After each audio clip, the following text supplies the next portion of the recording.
के स्पोक्सपर्सन भी है, प्रभारी सोशल मीडिया भी है, उनसे रिक्वेस्ट करना चाहता हूँ कि काइंडली वो आप डीडीसी पंच सरपंच अभी आए हैं जिन्हें और तो और आपने छोटे बच्चों की क्रिकेट की किटें, क्रिकेट के बैट और क्रिकेट की, शेख साहब तो एक टीचर थे, ये डर होता था कि कोई अगर गरीब, क्यों ये सारे का सारा पैसा लग रहा है। और इनके आप मुख्यमंत्री देखिए जो इनकी बात है, अगर आपको याद होगा तो 2014 में गया और हराए को जिता दिया गया, नेशनल कॉन्फ्रेंस हुकूमत में थी और केंद्र में उस समय कांग्रेस की सरकार थी। पता नहीं इनको क्या खौफ लगा कि क्या कोई युवा आगे आ जाएगा तो कश्मीर में शायद परिवारवाद खत्म हो जाएगा।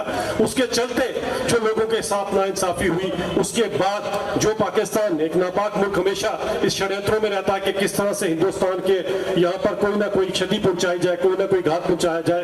उन लोगों को यहाँ पर दाखिल होगी बंदूक, और उस बंदूक को दाखिल करने में कुछ ऐसी पॉलिटिकल पार्टीज ने भी अपना रोल निभाया, जिसके कारण वो 30-35 साल तक का खून का सिलसिला जो है वो अब कहीं जाकर थमा है। और उसमें वो जहलम हमारा गवाह है कि खून कितना बहता गया और कितने कब्रिस्तान हमारे बढ़ते गए, और हमारे लीडर उसी पे अपनी रोटियां सेकते गए और खुद को चीफ मिनिस्टर और मिनिस्टरों की कुर्सी पे बिठाते गए। भारतीय जनता पार्टी ने 2019 में आते ही पहले पार्लियामेंट सेशन में, दूसरी बार जब मोदी जी की सरकार आई तो पहले ही सेशन में इस आर्टिकल 370 को खत्म किया।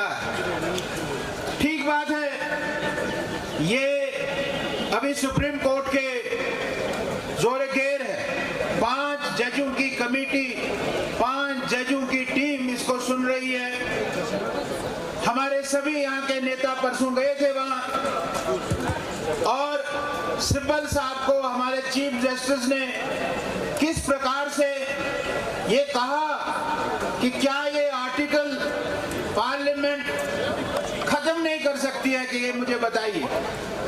पार्लियामेंट को ये अधिकार है कि इस आर्टिकल को खत्म कर सके। जो कार्यक्रम है ये 5 अगस्त का हमने यहाँ पर इसलिए रखा है ताकि वो लोग, वो नेता खासकर जो अभी भी लोगों को 370 के नाम पर बरगरा रहे हैं, उनकी आंखें खुल जाएं, उन्हें पता लग जाए कि जो कश्मीरी अब 370 से आगे जा चुका है। और आज इसके बाद जो मैराथन करने जा रहे हैं, रन फॉर POJK, अब जो अगला एम, अगला टारगेट है वो POJK में भारत का झंडा लहराना है। तो 370 से कश्मीरी आगे जा चुका है, अब ये और 370 के नाम पर लोगों को बेवकूफ़ नहीं बना सकते हैं।